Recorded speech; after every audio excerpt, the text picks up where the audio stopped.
akan bertindak selaku penggem.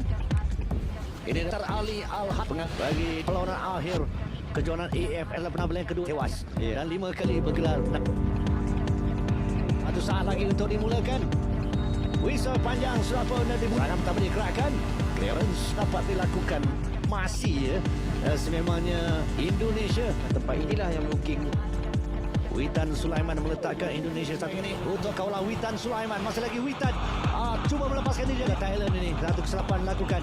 Baik dari Indonesia percubaan tetapi yang lebih baik dan di sini lihat bagaimana Witan menurunkan bola kepada riskan satu rembatan dan mungkin melakukan perangkap offside. Belum lagi untuk melakukan hantaran. Pendek ke belakang untuk ramai rumah kek. Witan ke Walian. Pemain yang diletakkan selaku membalas kepercayaan Sinteyong dengan meledakkan jaring itu. Pergerakan yang cukup kerana tenangan bebas dan di sini kita lihat bagaimana kredit perlu diberikan kepada Witan Sulaiman kerana beliau berjaya memperdaya. Kita lihat bagaimana sekali lagi Witan begitu mudah melakukan cutback dan kita melihat bagaimana Witan Sulaiman seperti tadi. Bukan sembarangan pertahanannya. Haris Harun juga tidak dapat membuat apa-apa untuk Mat Irianto. Hantaran jauh mencari Ezra Walian. Bola dilakukan oleh Ezra Walian, namun kini menghantar ke sebelah kanan kawasan untuk melakukan satu lagi serangan. Pintasan lagi. Hantaran percubaannya. Asnawi beliau ramai. Liga S. Penjuru untuk Indonesia. Dengan kita ada 4 pemain yang berada di bangku simpanan secara jurulatih Singapura tukar ada masukkan pemain fresh leg bagi membantu di sebelah orang kata skor kedua. Alam baik dari Ramai Pratama di sebelah kiri ini baru Nai Susliman dapat dipintas oleh Pratama dan Ezra. Di sebelah hujung sana beliau mengesan larian dirakan tetapi hantar. Sudah 2-3 kali hantaran yang ingin dilakukan oleh Zulkarnain. Tidak ada rakan yang datang membuatkan song untuk melakukan hantaran. Terlalu tinggi, terlalu jauh dari sepakan penjuru. Ada 4 untuk Indonesia. Ada ruang sekarang ini percubaan 20 tahun saja. Dapat sekarang itu Song. Song lepas dari pemain pertama. Mungkin agak sedikit lewat kerana di sebelah kiri tadi ada 2 baju biru yang menanti yang tepat lakukan. Saya rasa clean taker yang jalan Singapura. Rumah care rendah tapi mudah saja buat. Memang di situlah tempat menjaga gol. Satu lagi ruang untuk satu lagi 1-2 yang cukup bukan oleh Indonesia. Dapat sekarang daripada Witan. Witan lepas tetapi terlalu jauh tolakan dari Witan. Agak lewat untuk melepaskan hantaran. Hafiz tepisan yang cukup baik dilakukan oleh kita tadi. Di sini kita lihat bagaimana passing yang dilakukan oleh Hafiz Nur. Kali ini hantaran baik di asal ketika itu. Lari baik Ricky Kambuaya. Ricky so tadi kita lihat bagaimana beliau sedikit lewat tetapi tolakan yang dilakukan oleh Zulkan.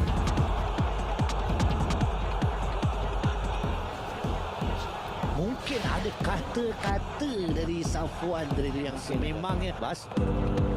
Peluang sekarang di Singapura dan seorang pemain. Mereka mendapat satu Singapura. Satu antara lintang yang begitu baik. Di sini kita lihat bagaimana pergelutan dan bola perlu lebih memberikan lebih banyak. Singapura dibiarkan oleh Nur Adam untuk Syahda Sulaiman. Main berusia 21 tahun. Iaitu Ya, memang beliau bagaimana Irfan kad merah. Kita lihat reaksi dan juga berdasar Aiman punyai kebolehan dengan sepakan lencong. Masuk cantik baru main berusia. Tapi saya tidak faham kenapa pemain pertahanan awal di sini begitu. Sepatutnya beliau meletakkan Elkan di situasi bola mati. Dan Sulaiman lihat Sadan.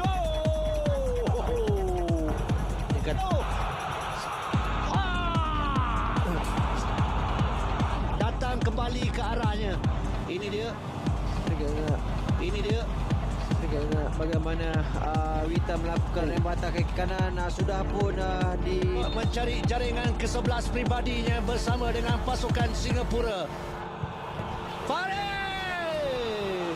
perlawanan di bulan yang lalu. Dan serangan pertama digerakkan oleh Indonesia. Egy Maulana masuk dalam penalti. Egy! Oh! Syawal yang datang. Perbuatan yang dilakukan oleh Egy Maulana ditapan oleh penjaga gol, dan selepas itu kita lihat bagaimana clear. Ya, itu sebenarnya on goal. Gol sendiri dari Syawal. Maulana. Lihat bagaimana percubaan yang dilakukan. Offside mungkin itu yang diminta oleh peluang sekarang ni. Pratama sekali lagi Hasan Sani bertindak. Cewangga Arian masuk dalam kawasan penalti. Irfan Jaya sekarang ini hampir tadi gol sendiri dari Hasan Sani, tetapi mungkin diberikan untuk Egy. Ini kan diri mereka sendiri. Egy. Ya, cuma melakukan tandukan. Di situ kita lihat tampanan yang dilakukan oleh Hasan Sani kerana beliau bola terus datang ke arah Pelatih Timnas Indonesia Sintayong menjelaskan alasan kerap mencadangkan Evan Dimas di Piala AFF. Semua pemilihan pemain tergantung kebutuhan strategi. Evan Dimas cuma 2 kali main sebagai starter dari 5 laga yang sudah dimainkan Timnas Indonesia. 2 kesempatan starter didapat Evan Dimas kala Timnas Indonesia memulai kiprahnya dengan menghadapi Kamboja dan Laos. Sisanya, ia selalu dicadangkan kala Garuda jumpa Vietnam, Malaysia, dan Singapura pada leg pertama semifinal. Padahal Evan Dimas berstatus sebagai kapten dan salah satu dari sedikit pemain senior yang dibawa ke Singapura. Di antara para pemain lain,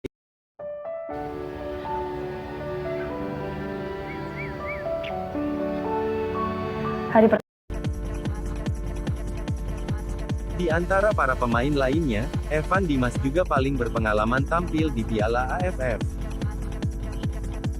Pemain Bayangkara FC sudah mentas di Piala AFF sejak 2014 dan selalu disertakan untuk edisi-edisi selanjutnya. Lantas apa yang membuat Sintayong memarkir Evan Dimas di Piala AFF kali ini? Sintayong buka suara soal hal ini. Pemilihan pemain itu tergantung dari taktik dan strategi yang saya pakai, kata Sintayong saat memberikan keterangan, Jumat, tanggal 24 Desember tahun 2021. Bicara kontribusi, Evan Dimas sebenarnya cukup oke. Ia sudah mengemas 2 gol dan 2 assist meski kerap menjadi pemain pengganti. Tapi ia disinyalir terpinggirkan karena ada pemain lain yang punya atribut lebih darinya. Sebut saja Rahmat Irianto dan Ricky Kambuaya yang punya kemampuan adu bodi untuk memenangi duel di lini tengah. Soal kengototan berduel dengan lawan, Evan Dimas memang tak lebih baik dari Rahmat Irianto. Sementara Ricky Kambuaya punya kemampuan menggiring bola untuk mengacak-acak pertahanan lawan, sesuatu yang juga kurang dari seorang Evan Dimas. Tapi bukan berarti peluang Evan Dimas sudah tertutup untuk ditampilkan sebagai starter lagi. Semua tergantung kebutuhan strategi dan kualitas lawan. Saya tidak bisa membicarakannya satu-satu kepada media. Pastinya kebutuhannya berbeda, tergantung lawannya siapa, ujar Sintayong. Timnas Indonesia akan menghadapi Singapura pada leg kedua semifinal Piala AFF 2020, Sabtu, tanggal 25 Desember tahun 2021. Garuda wajib menang untuk melaju ke final karena cuma main imbang 1-1 pada leg pertama, Rabu, 22/12.